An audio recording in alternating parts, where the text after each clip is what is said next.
Welcome to Reframe Your Mindset for Success. With me today is Fiona. How are you today, Fiona? I'm very well, thank you, Paul. Great stuff. And what have you been up to this week? Well, it's only Tuesday, but I have delivered a bite-sized insights session this morning. I had a full day of coaching yesterday, Yeah, and last week I was doing some team development, so quite busy, to be honest. quite busy. Yeah, and I know that you said to me just before you recently moved to Scotland. Yes, that's right. So my business is still based in the Northwest and I work a lot in the Northwest. But my husband has gone semi-retired, which is very nice. And I wasn't ready to semi-retire. I'm a bit younger than him. So I decided to, and I really love what I do, Paul. So I decided to keep going. Yeah. I've still got plenty more in the tank. And so I'm doing quite a bit of traveling at the moment, which I'm absolutely fine. And yeah, I'm really enjoying life. I've got the best of both worlds, really. I'm working in the Northwest, and then my downtime is spent in the Highlands of Scotland. So I Wow. think I'm really blessed, to be honest. Yes, it sounds fantastic. It really does. So on the basis of the podcast, as you know, we start with your story. So it's over to you in as many words as you want to tell it. Okay, yeah. So um, I've been going 30 years this year. When I was thinking about the podcast today, I was using all my fingers and toes to try and work out how long I've been doing this. And it's 30 years of developing people. Yeah. I first of all started in HR and for QVC, the shopping channel. Yeah. And I was doing all my HR exams and qualifications and going to university in the evening. And probably about 3 years in, the HR director asked me if I'd like to start the training and development aspect of QVC because QVC was in its infancy. It didn't have a training and development department. And I'd actually just finished doing that module on my CIPD. So I thought, well, actually, that's quite Fine. serendipitous. We will give that a go. So I moved over from HR and left that behind pretty much because once I'd gone into the world of training development, I'd found my home. You know, that it was like we were a really good fit. Yeah. And yeah, and then I started the training department. We did like what I'd call business skills to start off with. And then we sort of branched a little bit into some leadership development. And then at the time I met my husband and I left London and relocated to the northwest to Liverpool because my husband's from Liverpool, Yeah. and his family are too. So I made the move from London to Liverpool, and then I've had a series of what I would class as leadership development roles over the past 20 plus years where I've worked in financial services, I've worked in insurance, I've worked in retail, I've worked in telecommunications, always in a leadership development role, and usually um, doing some sort of training and development intervention. So whether that's leadership courses or team development days. And then in 2014, which kind of links to mindset straight away, really, I gave up a very well paid job. Yeah. I handed in my laptop, my car, Yeah. and quit. And because I always wanted to start my own coaching business, executive coaching business. I've done all my coaching qualifications, Yeah. or the first lot, and I just decided that I couldn't go to my grave not trying. And so yeah, so I had £6,000 in savings, a laptop that worked intermittently at best because it was my old one, Yeah. no car because I'd obviously handed that in, and no salary. So Wow. yeah, so that's the first sort of insight really, I suppose, into mindset and my mindset. Yeah, I gave it all up and I gave it a go. And the Insightful Coach consultancy has been going for so 11 years this year. 11 years. Yeah. Yeah. Yeah, and I love it. I absolutely love it. What was that? Because I mean, obviously that's quite a courageous move, at the time you've only got 6,000 in the bank as well to do that. Was it difficult to start with, when you first Really set up? hard. Yeah, it was a lot harder than I thought, if I'm honest, Paul. Yeah, And I knew how to coach, and I yeah, had all the coaching badges, and I'd got my distinction, and I'd worked really hard for 2 years to get my diploma in corporate and executive coaching. That was the first coaching qualification I did, but I didn't know how to run a business. yeah. So I knew how to coach, but I was totally clueless as to how to run a business, and I had to learn really quickly. Yeah, it sounds very familiar, by the way, because obviously I did something similar. And the biggest thing that struck me was I might have been an expert in what I was doing, whether it be the coaching, delivering that type of stuff, the leadership solutions, and you go, but actually, if you're running a business, if you haven't done it before, it's just blindsided me completely because there's people who are brilliant business people, they really are. They've been doing it for years, and you go, it does actually take quite a lot to get up to speed, doesn't it? And the way Yeah. that you've got to think the way that you've got to act, the things that you've got to do to really, make a business successful. Definitely. And I think you don't know what you don't know when you first start out. And to some extent, probably in the first year, I knew how to coach, as I said, and I'd really honed all my skills, and I'd got all these wonderful qualifications. But the first 6 months in particular were so hard because you have to get work in, and it takes about 3 to 6 months to prospect and to get people, to know that you've changed jobs, that this is the work that you're now doing. Do they have any opportunities? Quite a lot of the organisations that I reached out to had a present incumbent, so it's quite hard sometimes to shift someone who's been working with you for a long time. Yeah. But over time, what was really good was a tenacity, I would say. I just kept going and going and going. And there were moments of doubt, there was moments of crying, there was moments of what have I done? But amongst all that time, I just thought, this is my dream, and I'm going to work super hard, and Yeah. I'm going to try my absolute best. And if after 12 months to 2 years I can't make it, then I've given it a go. I've done my best, and on this occasion it didn't work out for me, but at least I tried, and at least I knew what I wanted to do, and I was so set in what I was going to achieve that I think probably that dogmaticness and the tenacity probably carried me through. Definitely, definitely. I think it's amazing when you go into business because I always look back and think, there were certain people I thought might help me that didn't, and there was people I didn't think were going to help me that did. And you think it's all quite a bit of a surprise. But the biggest thing, or one of the biggest lessons I learned is business, and that's it. Mm. But it's about the way that you build relationships. You're saying about prospecting. It is about the way you build relationships or relationships you built in the past. And very much through networking, isn't it? Yeah, It comes through your network, the business. definitely. Definitely. So on the basis of that, I mean, obviously, it took a lot. That was quite a courageous move to go into business, and now you're running a very successful executive coaching business. On the basis of mindset, then why has mindset been important to you? I think mindset is it's the difference that makes the difference for me. And it starts the minute you wake up. For me, I talk from my personal experience. It's the day I want to have. What's the most important thing I'm going to do today? How am I going to be today? What will make me at my best? Who are the clients that I've got the privilege of working with?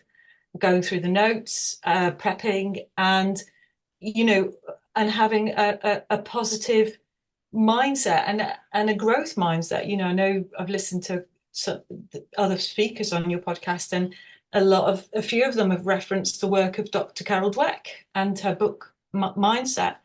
And I think, that growth mindset is always about the willingness to learn, the willingness to change, to evolve, never to take anything for granted, to get certainty with uncertainty. In this world, I have pitched for work and been told I've won it, and then 3 days later the client said, sorry, we haven't got the budget, and it's Yeah. disappeared. So that's resilience. That's copious amounts of resilience, personal resilience. And we go again, and we go again, and we go again, and we go again.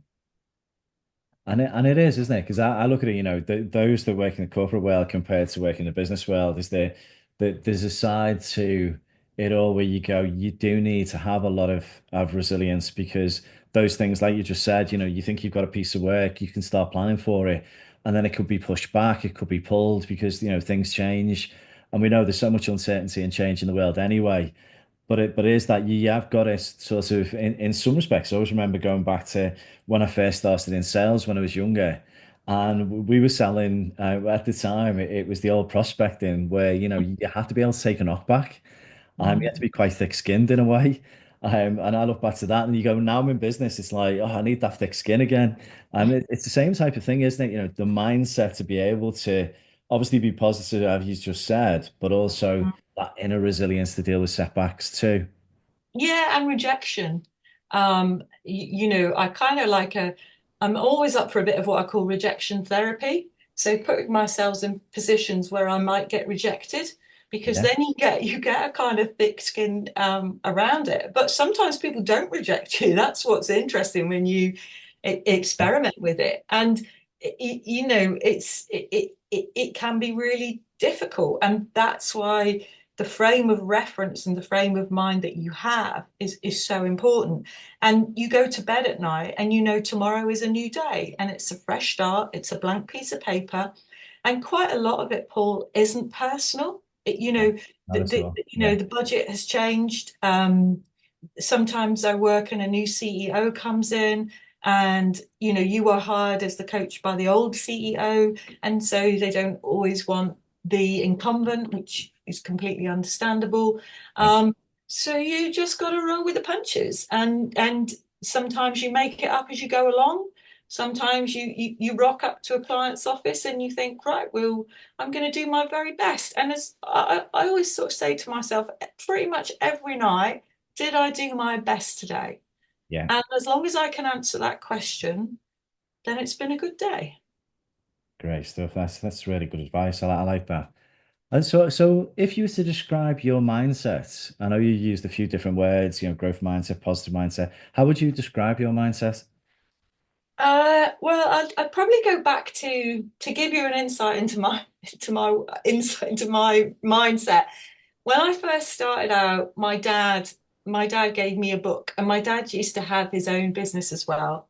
Yeah, And it was from Lloyd's Bank, and it was a very old branded book, and it was of its time, if you see what I mean, because my yeah, dad, I think, started his business in the probably in the mid 80s. So it was of its time. He opened a bank account with a business bank account with Lloyd's, and this was their gift. It was like the NatWest equivalent of the piggy bank, if you remember the yeah, piggies. yeah, So yeah, this is what you got when you opened a business bank account with them. And my dad gave me the book when I first started out, and he said, you might find this useful. And it looked very old and tired and tarnished. And I thought, well, I'm sure there's some golden nuggets in here, and there were. But yeah. the biggest golden nugget was actually the quote on the back of the book, and it was a quote from Sir Richard Branson. And I took this quote and I put it on a post-it, and it was on my desktop from the day I started the Insightful Coach consultancy. Yeah. And the quote was, "Whilst the brave may not live forever, the cautious do not live at all." Aha. Yeah. And I took that quote with me everywhere, Yeah. absolutely everywhere, because when you haven't got work in, there's a certain amount of vulnerability, because obviously you're trying to get work, Yeah. um, but you haven't got any, and you're trying to get testimonials, but you haven't got any work to give testimonials from. Yeah. So it can all be quite a challenge. And again, I just come back to that quote, and I just think, whilst the brave may not live forever, the cautious do not live at all. And that was my mantra, and still is. That's a wonderful mantra to live by. And especially taking it with you everywhere you went as well. So, you couldn't forget it then, that's keeping Yeah. yourself accountable. Yeah, it was on my desktop, it was on my vision board, it was in my head all the time. And there were situations that I went into and I was really scared, as in I didn't know the client. I didn't know how I was going to sell my services. I've never sold before. I didn't even have it, I'm not, I know you sound like you've had experience of selling. I didn't have any experience of selling at all. And I just thought, right, you've got to be brave. You will, and you've got to go in there. And, whilst the brave may not live forever, the cautious do not live at all, Fee. So get your ass in that room and do your thing. And give it a go. Yeah. And it's amazing, isn't it? Because I don't know about you, because I'm quite introverted by nature, and some people don't believe that. But on the basis of it, and you talk about selling. Selling's not actually a natural preference. It's not a natural style for me.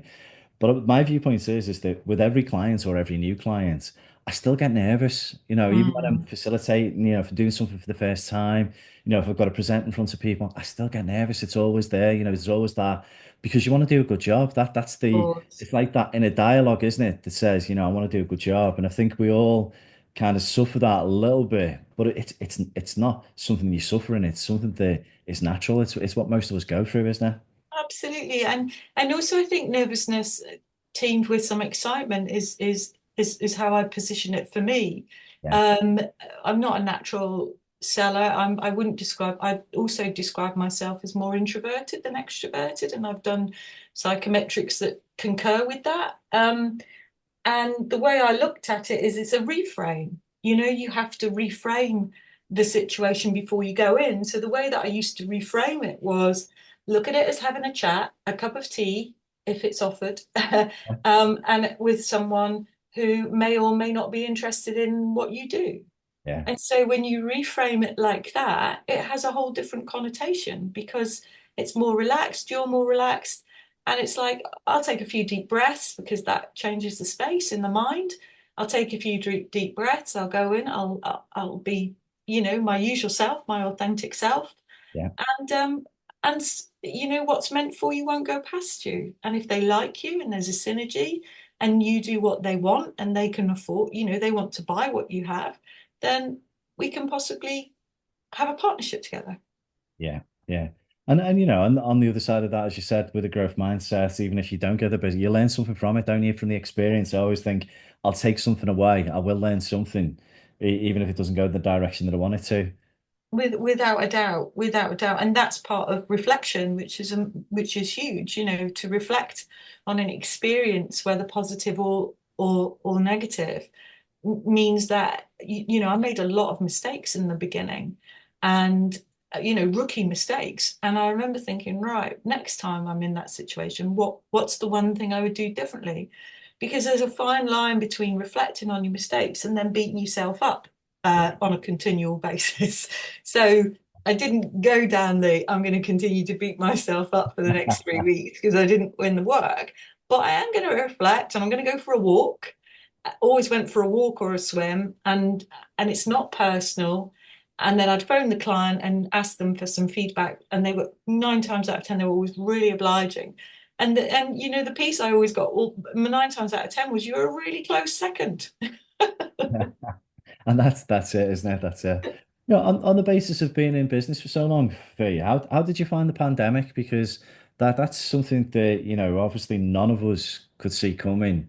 And you would have been in business for quite some time by then, but obviously that hurt a lot of businesses and a lot of people. How was that for you? So I remember the week that it happened, Paul, so clearly. It's kind of etched in my mind, which I'm sure it is for a lot of your listeners today. Basically, I would say that 80% of my work went out of my calendar the week that they announced the first lockdown. All the leaders that I were working with quite rightly said, "We've got, this is something we've never gone into before. This is the first time we've ever experienced this, and we don't know what we're doing. So we're going to empty our diaries and see how things unfold." Quite rightly so. So yeah, so I sat there and I thought, what can I do? What can I do? So there was a couple of things that I did. I reached out to all my leaders and I said, it's all free for the next 6 months. Just, run a very good, efficient business. It's all free for the next 6 months. Let me help and support you while we work through this together. Yeah. Um, and the other thing I did is a 12-month course in neuroscience because what else was there to do during the pandemic? Good point. Good point. Yeah.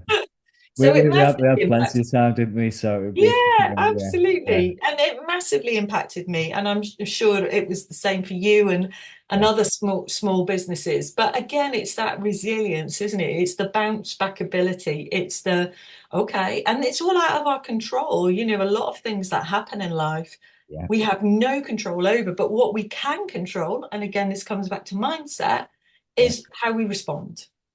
definitely. Yeah, totally agree. So on the basis, I mean, you talked through quite a lot of tips already, but if you were to pick out any tips or techniques you use with your mindset, what would they be? Um, I'm going to reframe that slightly, that question, and ask, how do you get your mind set? So I I always think because every day is different, Yeah, and not every one of us wakes up in the morning and goes, I'm going to conquer the world today. Because we all have off days and we all have days when we're just not on it. We yeah, just, we might have personal stuff going on, which is quite normal. There's a lot of uncertainty in the world right now, as we make this recording. So the way I look at mindset is how do I set my mind?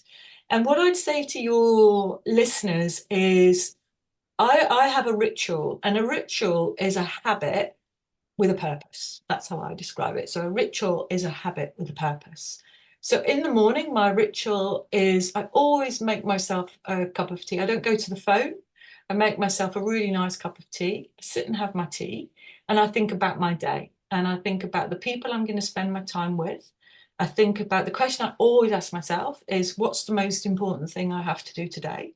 And yeah, that's personal and professional.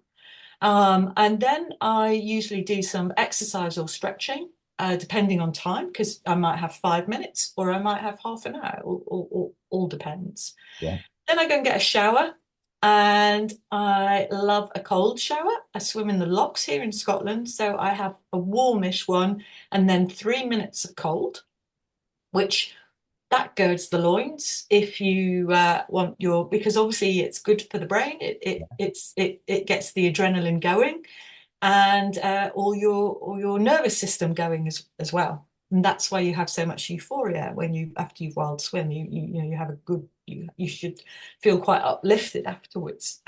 Once you've got past the initial cold. yeah, yeah, Um, so yeah, so I think having a ritual, as I said, that's a habit with a purpose. I think the start of your day dictates the rest of your day. I try not to rush around. I do planning in the evening. I get everything. I try and get organized in the evening, even if I'm late. Even if it's like 9 o'clock at night, I will do a little bit of getting ready for the next day. Um, and also, I'm a great believer in breath work. So sometimes you have to take a few breaths. yeah, You have to take a few breaths, and that resets your mindset as well. That resets the brain, which is when you've got that fight, fight, flight or freeze response, yeah, taking some deep breaths tells that the amygdala, the heightened, it's little almond-shaped part of your brain behind your ear, that it's okay, it's safe, you're fine, and your breath work can take that down so that you aren't triggered anymore. And then when your mindset is a bit more level, you start making better decisions, or you don't panic, or you think, okay, how can I help myself in this situation? definitely. That's really, really good advice. And about the breath work and the breathing, simple things is that I noticed that I was breathing through my mouth all of the time. And I've actually gone back to just making sure that I close my mouth a lot more. And do you know what? I used to suffer with sore throats and I don't suffer with them anymore. And there's simple things, isn't it, you can do that really can get your mindset in the right frame of mind. But there's little things like that, as you say, making sure you take those deep breaths that really does get you in the right place. Yeah, and it's free, to Yeah, do yeah, a box breath, or I quite like, in for five, hold for four, out for three. It's actually, it's however you want to do it. But deep breaths really take your nervous system down, and so you can reset. You can reset. definitely, definitely. So on the basis of, everything that you've learned over your career and, and when it comes to the mindset that you've got, what or who has actually helped you? And obviously, what being, the likes of books or, situations or experiences or anybody that you met along the way? Well, I learn from my clients. I absolutely love working with leaders. I honestly, I've just found the job for me for 30 years, and I luck, right place, right time, working it out. I don't know, but leadership is can be an incredibly lonely place, especially when you're at the top. So to have a coach, a thinking partner, a critical friend, and when I hear the stories that the leaders tell me and the situations and their context, I learn so much from them first and foremost. I mean, some stories of resilience are unbelievable. Yeah. Um, Podcasts, yeah. I'm an avid reader. I just, I've learned at 53 to embrace my inner geek. I tried to sort of contain it a little bit, but then like I just decided, oh, gloves are off. I'm a geek. I love reading. I love learning. I love podcasts. I love talking to people. I love staying curious for as long as possible so that I don't make judgments or assumptions. And I learn so much from the world around. And yeah, I can't, yeah, there's not really, sometimes like people have teachers or they've identified, but I just think I've learned along the way, and I've identified people along the way and gone, that's really great. I can learn loads from you. Or, I identify with some people in, like, I really like the work of Dr. Rangan Chatterjee. I love, I'm a proper fangirl of Steve Peters and chimp management. Yeah. Um, I love the work of Dr. Carol Dweck. I just think we're not short of knowledge. I mean, Yeah. 2025, Yeah. Yeah. Yeah. we're not short of knowledge. What we are short of is action, to be honest, because there's so much knowledge out there. But again, the mindset, linking to the mindset, it's then taking that knowledge and putting it into action. So Really great. lots of Yeah. people all along the way, lots of people. Great stuff. Great stuff. Some interesting things there, just picking out. So obviously you listen to podcasts, you read a lot. I know that you post a lot around, certain books, and I did, it was a couple of weeks back you were posting about the let them theory and Mm. so forth, because there's so much out there now. And there's so much, creativity, originality, some of it's kind of stuff that's being repackaged, but in a Yeah. very novel way, which is fantastic. But as you say, it is about taking action. Just moving it on just slightly to, having the career that you've had, it's been over 30 years. Are there any funny stories that you could share? Anything that has happened that you thought something that never turned out right or whatever it might be that was quite humorous? Probably one that springs to mind is when I worked at QVC, as I mentioned at the start. The studios were next door to the HR department, and on this particular day, we had Mr. Motivator in, who, as you might remember, made a resurgence really during the pandemic. And Mr. Motivator was on the TV. He had a show, a slot, where he was selling his fitness equipment, and it was a half-hour slot in the afternoon.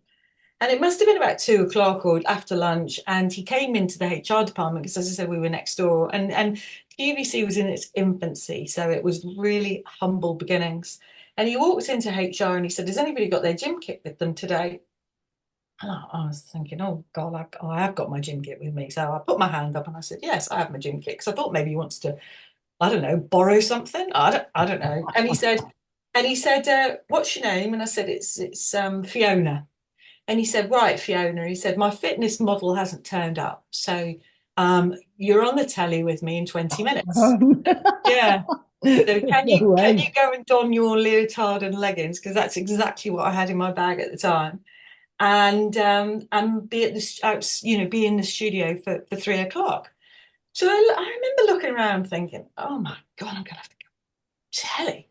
And it just wouldn't, not me at all. So Yeah. anyway, so I thought, right, well, I can't let the business down. His model Yeah. hasn't turned up. I've got to demonstrate the equipment. So I'd literally 3 minutes with him before we went live on QVC, and he told me what he wanted me to do and the equipment, and I was familiar with it because obviously I did and I do still go to the gym. So we did the Yeah. slot for half an hour. all went very well. And then at the end of when the show had finished, and we were cutting to adverts and etc. etc. Sometimes celebrities have another slot in like an hour later. So I said to him, "Well, Mr. Motivator, do you need me again for the rest of the tour?" Because I thought, I wonder if he's going to need me, say at 4 o'clock or half four. And he said, "No, you've been excellent, Fiona. And by the way, you can call me Derek." Now, I've never met him since, Paul, No, but I do know I can call him Derek. there you go. Wow. I tell you what, you showed a little bit of courage there though as well, because then if someone said to me, "Get your gym kit on, you're going to be on telly in like in 10 minutes," I'd be like, you what?" Yeah. Well, there was an element of that, I can't lie. And then I just thought, oh, you know what? What choice do I have? I've volunteered. I've showed up. I've put myself in the ring, and I always fulfill on what I'm going to do. So there I was, There you go, Miss Motivator. something like Brilliant. That's a great story. So rounding off then, just if you were to give a last piece of advice to the listeners when it comes to mindset, what would it be? that. I suppose it comes back to the Sir Richard Branson quote, to be honest with you, around, whilst the brave may not live forever, the cautious do not live at all. And one of my kind of philosophies in life, and probably a piece of advice I'd give to everyone, is count yourself in, but don't count yourself out of stuff. So let me give you an example. So when we bought this house here in Scotland, I've started again, really. I'm in a new community. As I said, I still do a lot of work all over the UK, not just Liverpool. And I've tried everything, every little opportunity. I've done wild swimming, I've done stand-up paddling, I've done the hill walking, I've joined the SWI, Scottish Women's Institute. Yeah. I volunteer at the local primary school. I do reading with the children. I volunteer at the Highland Hospice because when I came here, I didn't know anyone and I didn't know the area. And so I had a look and I made a list of the things I was going to do, park run. And I've tried everything, Paul. And then some I've kept and some I've eliminated. Yeah. And Fantastic. that's the thing, is to be, sometimes like you get an opportunity and you think, oh, I don't think I'll be able to do that. It's really hard sometimes because you don't always feel like it. And I remember walking in the SWI like 3, 4 months ago, and like a sea of 20 faces turned around and looked at me as if to say, who was she? Quite rightly so. And I had to introduce myself, and off I went. And that sort of links to my second piece of advice, if I could give a second piece, which is Yeah, always yeah, go of course, yeah. first. Always go first. So when you meet people, introduce yourself, go first. Yeah, When you're in a situation, or you want to do something, go first. Try it, give it a go. You've got nothing to lose, and as long as it's not obviously risk take, you've got to weigh up the risks or whatever. But like when I went in the lock while swimming, I absolutely loved it. Now I didn't know whether I was going to like it or not, Paul, but I love it. I've joined the Lock Inch Dippers. I dip with them on a Sunday. yeah, You just never know. It's honestly, it is throw yourself in and see what happens. Be brave.